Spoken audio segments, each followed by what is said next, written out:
Laodicea is a beautiful location in Asia Minor. Nearby are the great ruins of the cities of Colossae and Hierapolis, known for their springs, hot at Hierapolis and cold at Colossae. To the church at Laodicea, in between those two, John wrote, "I know your deeds. You are neither cold nor hot.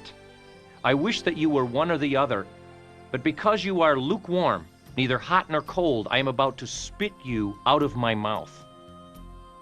What was it about the believers in Laodicea that led John to address them with those words, to portray their unfaithfulness in terms of hot and cold water? Could it be that there's more to the meaning of hot water and cold water than what meets the eye when you first read that verse?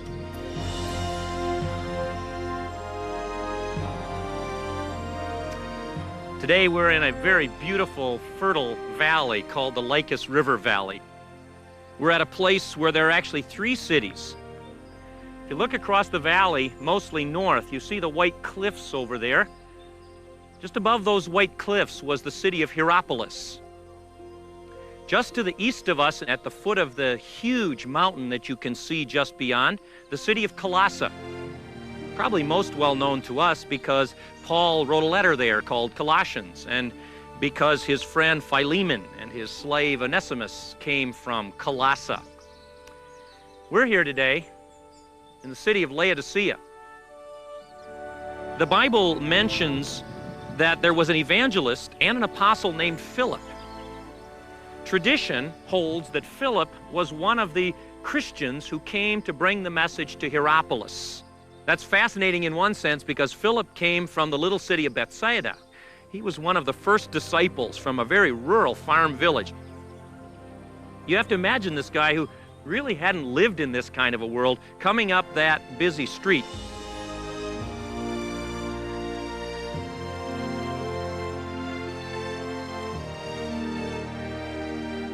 There's a fantastic gate called the Domitian Gate. It was just 2 gigantic towers and 3 arches with a beautiful gateway opening onto a street that ran from the north end to the south end of town, about 1.5 miles. Really an amazing sight. Now, it was a custom in those ancient cities that your city gates would often represent the god or goddess who was the protector of that city. The gate of Hierapolis was devoted to the emperor, Domitian, one of the first emperors to call himself God. And in a sense, to enter through the gate is to acknowledge, I've come under the protection. I plan to obey the emperor. But if it was Philip, we're fairly sure he didn't do that. Because up on a hill is a small building called the Philip Martyrium, where by church tradition, Philip was remembered because he and his children chose to say Jesus is king, not the emperor. And they died for it. They paid the ultimate price for their faith. And it strikes me, people, as we come to this place in Asia Minor, that understanding our roots and our ancestors is the understanding that they had been taught by Jesus in their experiences with him, or had heard about those experiences from others, things that they would need to give them the confidence and the belief that the whole world was going to change. It did. The whole world changed. Do you really believe that if you live for Jesus, the same thing could happen? How do we dare even suggest that it couldn't? It's the same Jesus. Maybe what we need to learn from those early missionaries walking on that colonnaded street with its worn paving stones and its glorious monuments is that if you know Jesus, if you know him from his word so that you know what he said and you know what he did, you'll have confidence to know he can do it again. before God, I challenge you, as he's challenged me, to have the passion of Philip.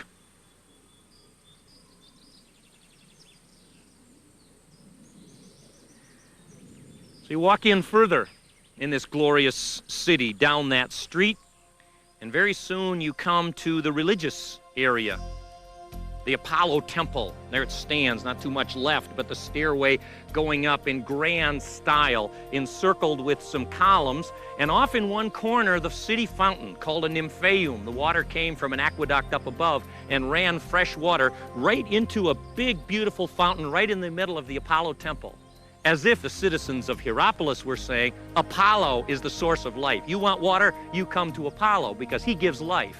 And I can imagine those early disciples thinking or saying, it's not Apollo, Jesus. Let me tell you about him. Next to the Apollo Temple, something that's really striking to anyone who goes there, there's a hole into the ground right next to the temple that's written about by ancient writers called the plutonium. They found it recently.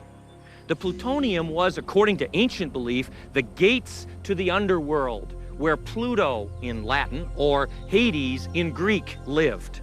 Now apparently this particular place underground had poisonous gases in it. So if animals, like a cow or a bull, or birds were put into that hole, they would immediately die. But the priests of Apollo knew enough, I guess, to hold their breath and go in, and they could come out without dying, and people were amazed about their power over the power of death.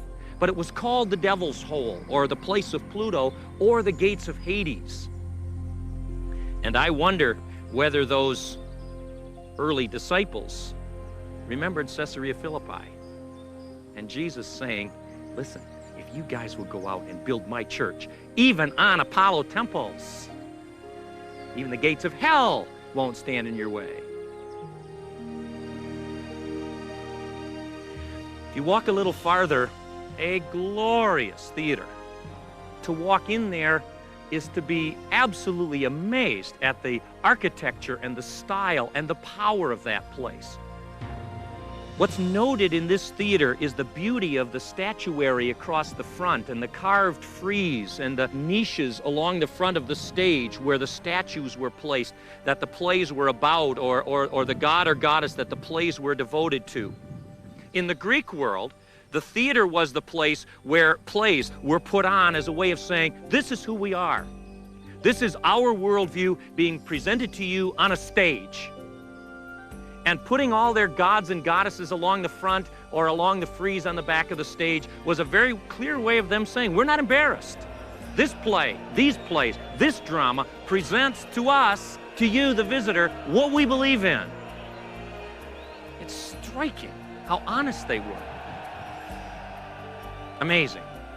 In spite of the theater, in spite of the temples, the place blossomed for Jesus Christ. But I think what's most impressive about Hierapolis is what you can see from here. Look at those white cliffs. They're formed by hot springs that run out of the foot of that hill. Now, because of that water, this town was known for its hot baths. And the hot bath, especially the one just outside the city gate at Hierapolis, is spectacular. One can only imagine what that must have looked like as it was filled with the hot water that came bubbling up and filling the baths. There are private baths, baths in people's homes, and gigantic public baths. And everybody, certainly in this part of the world, knew if you were tired, if your feet ached from walking on hard gravel, if you were sick in some way, you could probably find some kind of help over at Hierapolis.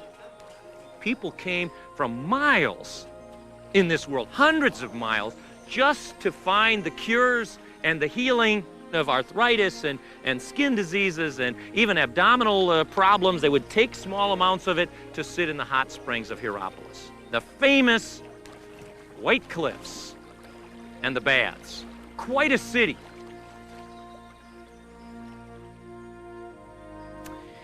Colossae. There's not too much to see. It's in this direction at the foot of a gigantic mountain. It was founded a couple hundred years before Hierapolis, but Colossae was known for something, even as a city in decline. Because those mountains, Mount Cadmus, immediately behind Colossae, is almost always snow-covered. And most of the year, thundering down that mountainside are dozens or even hundreds of fresh, clear, cold water streams that came running down into this fertile valley and helped to make the Lycus River Valley everything that you see it is today. In the springtime or in the summertime, hundreds of streams trickling and running everywhere, thundering over waterfalls, cold, fresh, invigorating water. In fact, people talked about the cold water of Colassa and how wonderful it was if you were thirsty or tired or needed new life, how wonderful it was to go to Colassa and take that fresh water. And Laodicea, it did have an interesting drawback. We know that its water wasn't good. In fact, if you stop at the water pipes over here, you can see encrusted inside several inches of thick calcification because the water was warm, tepid, and filled with minerals. Made people sort of nauseous to drink it. So they didn't have a very good water supply. But they were a rich and powerful city. In fact, if we ask the question, what can we learn about Laodicea from the letter John wrote them, we immediately discover that he was using things familiar to these people to teach them. This city was widely known for its black wool, and the wool was unusually soft and was used to make a garment that was known all around the Roman world, the black wool of Laodicea. It was also known, or its industry made it famous, the industry of eye salve. But there was a certain rock in the area that would be ground into a powder and then rolled up or put up into little tiny rolls and then used on people's eyes, or in some cases for people's ears. And the salve of Laodicea was famous to improve people's eyesight or hearing. And it made a lot of money sending that salve around the world. This city was also a banking center, gold exchange here. Famous ancient people came here to invest money. In fact, this place had become so rich, there's an interesting story told by an ancient writer. The city was destroyed by an earthquake. The emperor came and said, "We'll rebuild you." When they came to Laodicea, the folks of Laodicea said, "Thank you very much, Mr. Emperor, but we're rich. We've acquired great wealth. We don't need anything. Keep your money." Now listen again to John, to the Christian church that at one time apparently had been so vibrant and alive here. John said, "You say, I'm rich. I've acquired great wealth. I don't need a thing. Little do you know how wretched, poor, pitiful, blind you are." He says to the folks of this town, at that time a vibrant, alive city, "I know your deeds. You are neither cold nor hot. I wish you were one or the other, but because you are lukewarm, you make me sick." Now, I always understood that to mean hot is for God, and cold is against God. And that God was saying, I'd rather have you be against me, cold, than lukewarm, which means apathetic. I don't think so anymore. Here's what I think. Hot and cold, in this context, are both good. Think of what a Christian here would have thought if John said, "I wish you were hot." I'm sure he or she'd have looked across this valley and said, "There's the hot water. It brings healing. It brings restoration.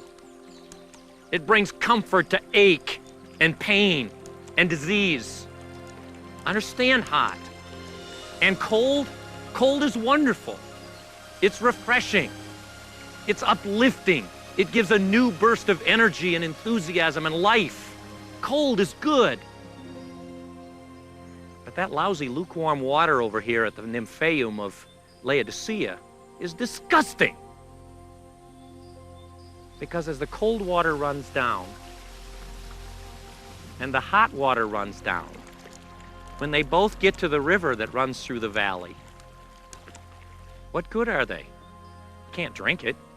It's full of all those minerals. Might as well not sit in it. It's not warm or hot anymore. It doesn't do you any good. It's worthless.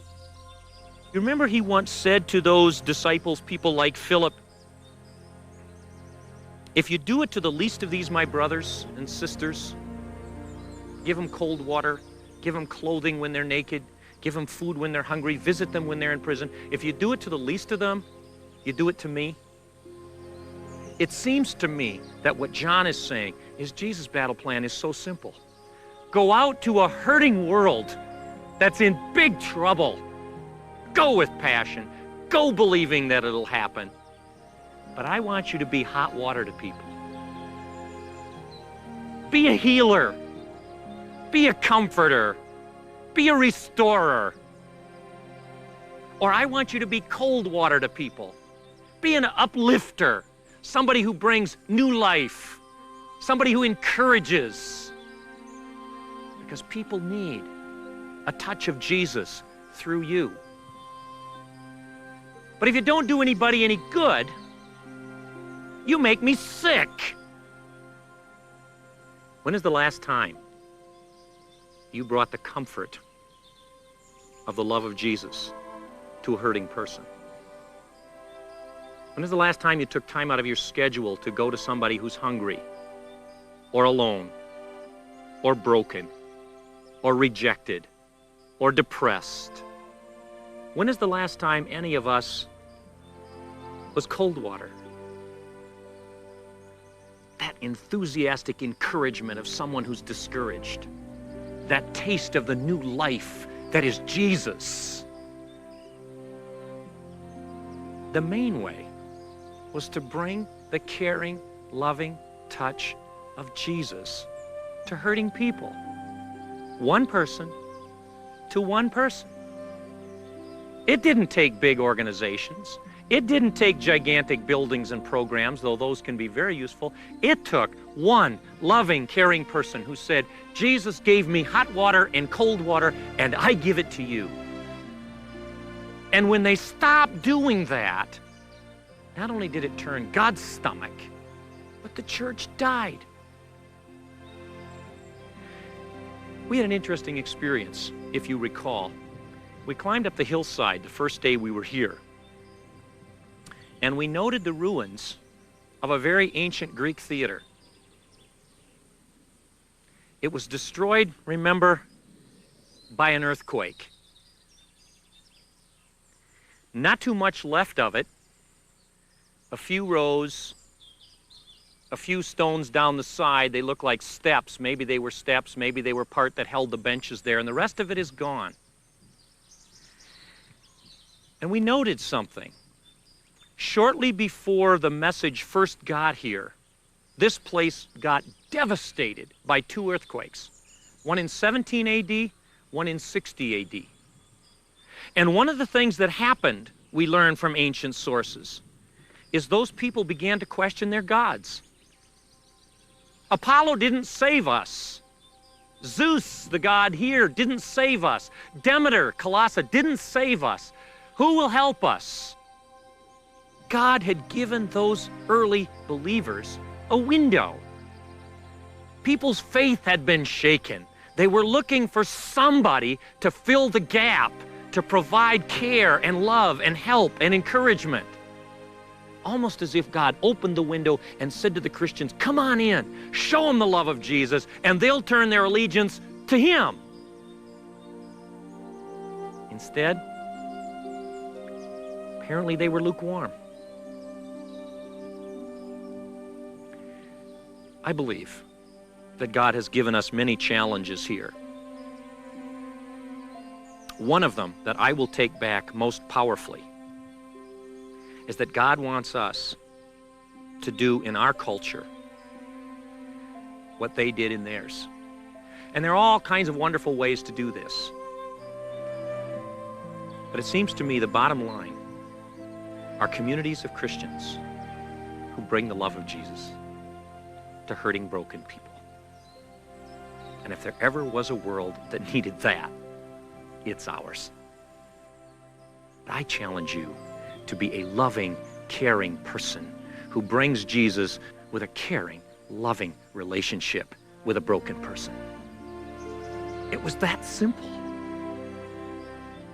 Asia Minor changed because of caring people. So can any other country or empire. May God be praised.